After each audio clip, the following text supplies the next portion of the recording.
Hello दोस्तों, कैसे हो आप सब। आशा करता हूँ स्वस्थ और मस्त होंगे। तो आज के इस वीडियो में हम सब पढ़ने वाले हैं एक नया डबल सेंटेंस। तो जानने के लिए इस सेंटेंस को बने रही वीडियो के एंड तक। तो वीडियो को स्टार्ट करते हैं। पढ़ते हैं डबल डबल सेंटेंस। ये है डबल सेंटेंस नंबर 12, क्योंकि इसके पहले हम 11 डबल सेंटेंस पढ़ चुके हैं। ठीक ना। डबल का मतलब दोहरा और सेंटेंस मीन्स वाक्य, यानी कि डबल सेंटेंस का मतलब दोहरा वाक्य। अब इस सेंटेंस को पढ़ने के लिए सबसे पहले हम लिखेंगे सिंटेक्स। ठीक ना। सिंटेक्स सिंटेक्स मीन्स सूत्र, यानी कि इसमें सिंटेक्स बनेगा subject subject plus verb plus as though. ठीक ना। एज THOUGH एज द, उसके बाद प्लस अदर सेंटेंस। बस इतना ही आने वाला है डबल सेंटेंस नंबर 12 में। ठीक ना। सिंटेक्स बहुत छोटा है। Subject plus verb plus as though plus other sentence. THOUGH को क्या बोलते हैं? द, यानी कि एज द। उसके बाद लिखेंगे क्या? सिंपटम। सिंपटम मीन्स पहचान। अब पहचान में क्या आएगा? हिंदी वाक्य की पहचान में आएगा, सबसे पहले आएगा कर्ता, उसके बाद कर्ता,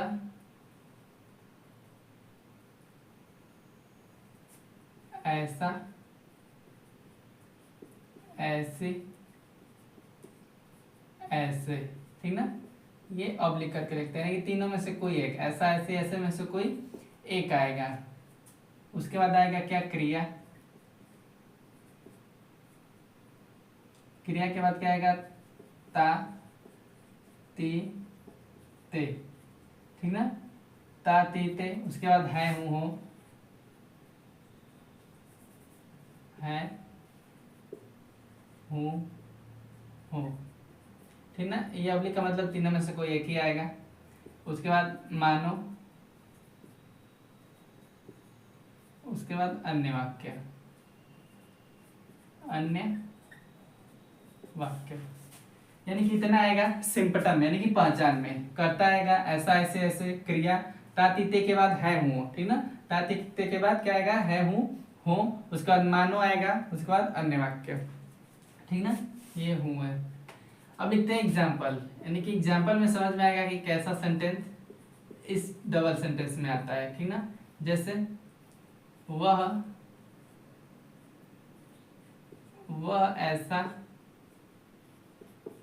वह ऐसा बोलता है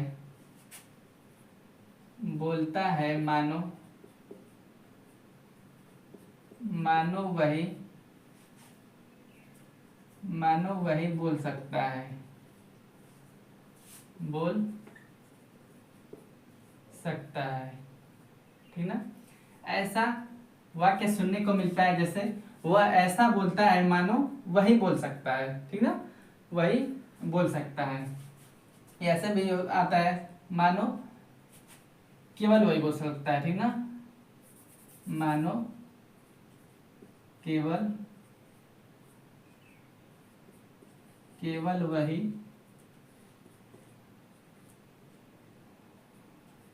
बोल सकता है। ठीक ना। केवल वही बोल सकता है। तो सबसे पहले लिखेंगे सब्जेक्ट। सब्जेक्ट क्या है? वह क्या क्या लिखेंगे? ही।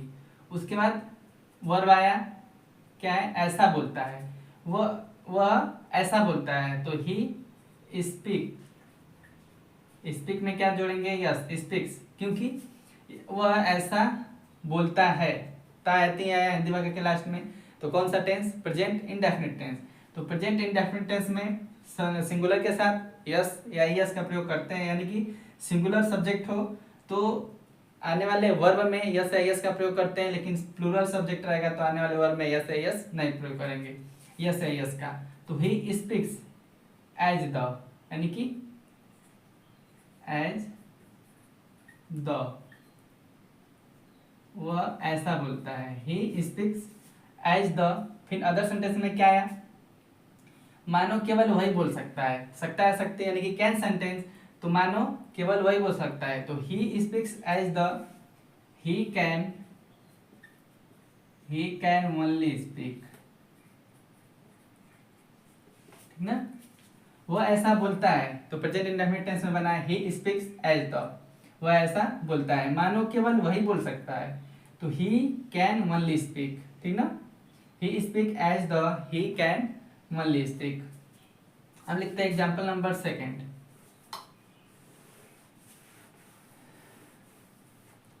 जैसे रोहन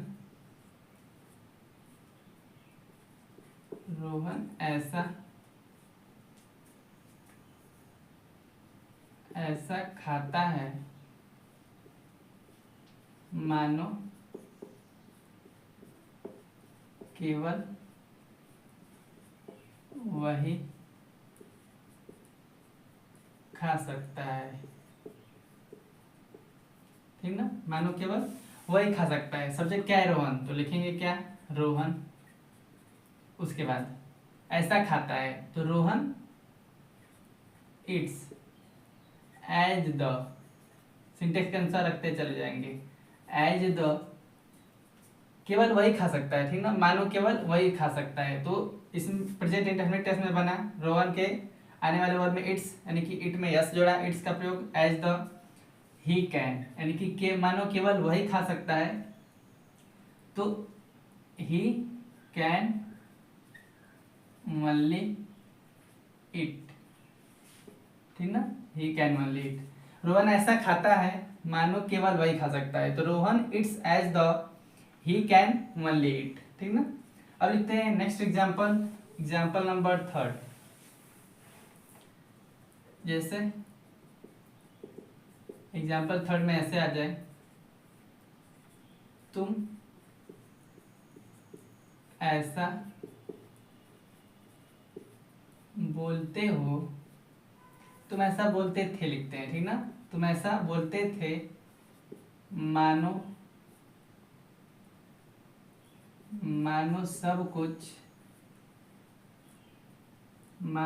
कुछ जानते थे, ठीक ना।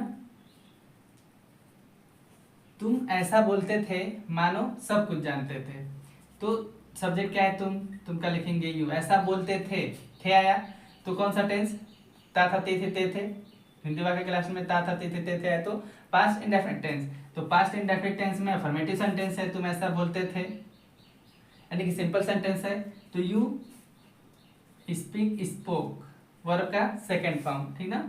वर्ब का सेकंड फॉर्म लगाएंगे, जैसा इसमें आएगा सेंटेंस वैसा बनाएंगे, ठीक ना। वर्ब तो यहाँ पे मैंने लिखा है, लेकिन यहाँ पे थे आ गया, तो वर्ब का सेकंड फॉर्म यू स्पोक, ठीक ना। You spoke as though. अब उसके बाद जानते थे, यानी कि सब कुछ, तुम ऐसा बोलते थे मानो सब कुछ जानते थे, तो you spoke as the, you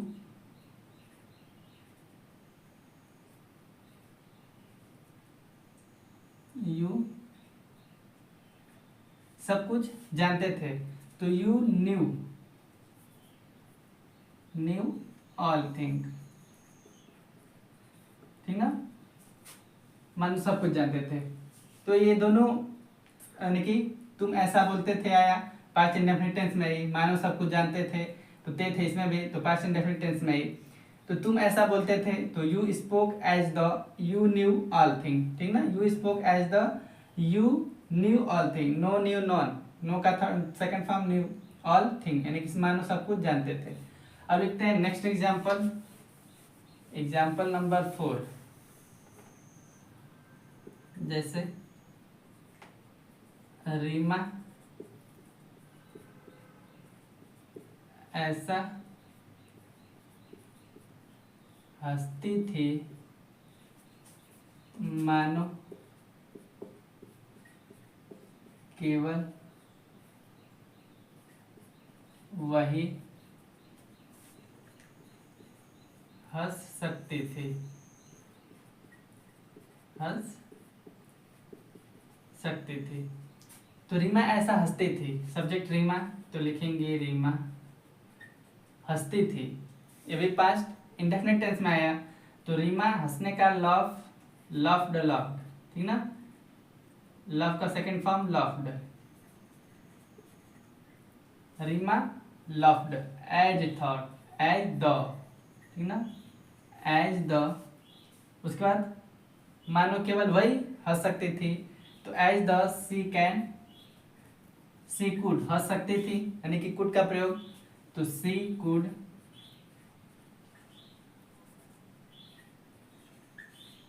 only love, ठीक ना, लव। रीमा ऐसा हंसती थी मानो केवल वही हंस सकती थी, तो Reema loved at at as though she could only love. तो ये था डबल सेंटेंस नंबर 12। तो किसे किसे अच्छा लगा ये डबल सेंटेंस कमेंट में बताना भूलिएगा नहीं। मिलते हैं नेक्स्ट वीडियो में एक नए टॉपिक के साथ, तब तक के लिए जय माता दी।